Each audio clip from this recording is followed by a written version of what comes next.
He is alive. I did it. I managed to save your boy's life. After the midwife said this, everyone around the wooden house hugged and cheered together. Meanwhile, Derek lied limp in the midwife's arms, looking left and right trying to determine how bad was his current situation. On lying in bed was supposed to be my mother, and I bet I still have my brother and sister. It should be my father who is crying. Suddenly, another woman entered the bedroom, bringing with her a little boy and a girl that raced to the bedridden woman. It was worse than I thought, and I had to fight with them to survive with guns. Nana, what's wrong with the baby? Why is he not crying? It never happened before. When Nanan first took over the baby, Derek peed on her. Derek started giggling loudly. Said this child is normal. Don't move, Elena. I still have to cure you. Another midwife used magic, and the black energy swirled around Nanan to clear the smell of urine. Derek was so shocked that his mouth opened wide. Derek opened his mouth wide in shock and watched as his excrement dried up, crumbled, and turned to dust. Like if something deep inside of him had started taking root and suddenly had become ingrained in the very fabric of his new reality. Let me stop the bleeding for you, my dear. Then Nana walked to Elena, and Nana's hand emitted light, and the light converged into a ball of light, healing Elena. Derek was engrossed, carefully observing every movement.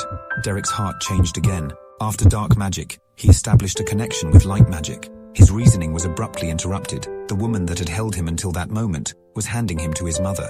Nana, are you sure he is all right? I'm really afraid something will happen to him. After saying these words, the noisy room became gloomy. To lighten the atmosphere, Derek made a baby crying sound. Nana felt her professional pride hurt by such allegations. She knew Elena since she was still a child. She delivered all of Elena's children. It was the most difficult midwifery in Nana's career. Labor lasted several hours. Irina gave birth with all her might, but the baby was strangled by the umbilical cord and was dying. Nana quickly put the baby under the healing lamp. The baby gradually regained her breath before Nana relaxed. Nana walked up to Elena and stroked her cheek and put the child in Elena's arms. Nana's hand emitted a beam of light that surrounded the baby in the cradle.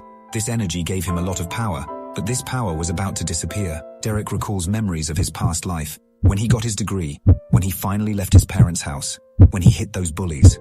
No! Come back to me! Give me my power back! Rev 2. Derek's light stopped dimming and instead grew stronger and stronger. Grandma was stunned by this scene, but Derek's magic ran out and he fell asleep, sleeping in his mother's arms. My child, I think the newborn may be blessed by the light.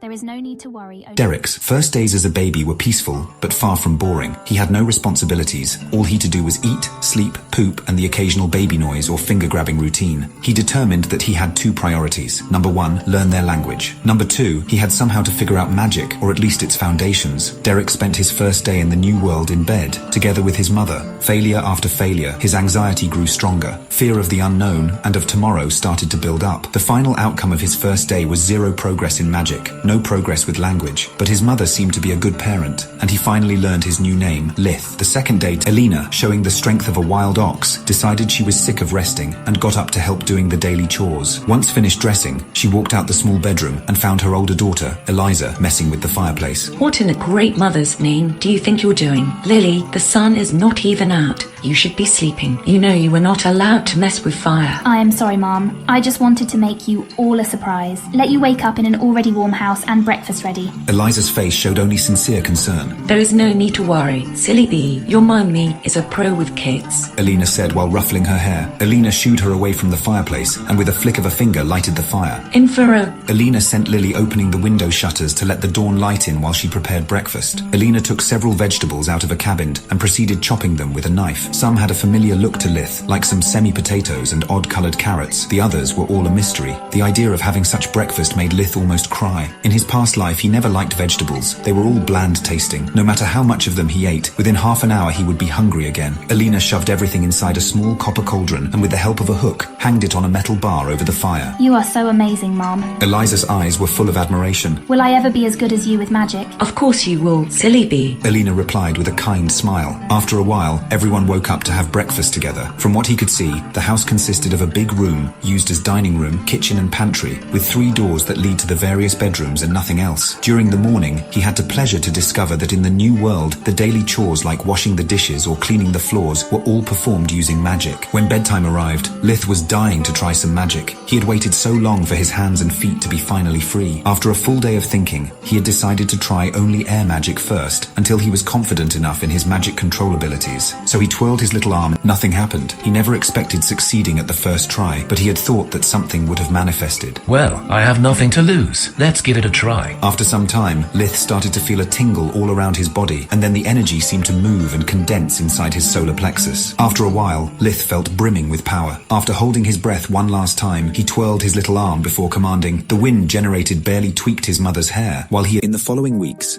Lith's days consisted of a strict routine. During the day, he would only focus on practicing the breathing technique and learning as much as he could about his family and their language. At night, he would practice magic until exhaustion made him fall asleep. Living as a baby was not easy. On the contrary, was very stressful. He could not speak, even the words he had already understood to not scare his family. He could not move. He could do nothing but watch, sleep, eat, and relieve his bowels. He was not used to be so helpless and dependent on someone else for every little thing. As Lith's powers increased, so did his control, and after a few weeks he felt confident enough to try earth magic and water magic. He would always be careful, never conjuring more than a few droplets of water, or manipulating a handful of dirt. He discovered that it was possible to make the elements float in midair, changing their shape and size by continuously spending mana. No matter how common magic was, Lith doubted that a baby practicing magic can be intimidating. Lith was afraid of being abandoned by his family, or even worse, killed. He was once again scared of death, since now he had too much to lose. What were the odds to find another world where magic existed? To be born as a baby in a loving family? 0, none, nada, squat. He had to play his cards well, and play them as close to the vest as possible. Before revealing even a hint of his talent, he needed to know what the standards of that world were.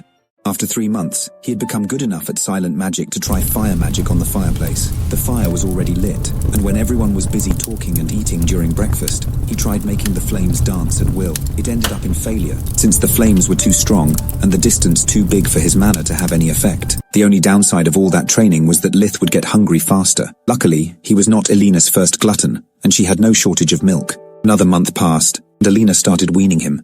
Lith noticing that food wasn't abundant in his household, so even if he still had not a rich vocabulary, he could still read his parents' worried expressions every time he needed to be fed. Despite still being a cold-hearted, cynical misanthrope at his core, Lith could not help but feel guilty about it. They love him, and Lith sees them as hosts, like parasites. Their constant love shatters his emotional defenses. The more time he spends with them, the more Lith feels like part of their family. So, he started limiting his training to not exceed the amount of food they could afford. After adjusting his food intake, Lith's greatest enemy had become the hunger. He would be so hungry to have a headache all day long, often feeling lightheaded and incapable of focusing. Food would be the only thing he would think or dream about. And while Eliza had a big heart and strived to be like her mother, Orpol was angrier and hungrier by the day. He would often daydream about the days when he and his twin were the only children in the house. Now not only he had to fight each day for his parents' attention, but also for the food, clothes and so on. Once he had a room only for himself, then he had to share it with Tryon. It was just a matter of time before Lith would come to take away what little personal space he still had. Orpol could not understand why a family as poor as his own would keep making kids. It was winter, so there was not much work to do. Hence there weren't many occasions to restock their food supplies, and they had to last until spring. Orpol was sick of seeing Lith gobbling all the food, to the point of dubbing him Leech. So, whenever it was his turn to feed the little vermin, he would take some spoonful for himself, but Lith was not easily bullied. As soon as he noticed the spoon was not aimed to him, he would start to cry madly, and Alina would run to his side, foiling Orpol's plan. It was a very bad day for Lith, because it was Orpol's turn to look after him. Both their parents were out. One of the cows seemed to suffer from frostbite, so Orpol took the plate full of creamy soup for the baby, and gulped down a full spoonful. Lith immediately started to cry, but there was no one to hear him.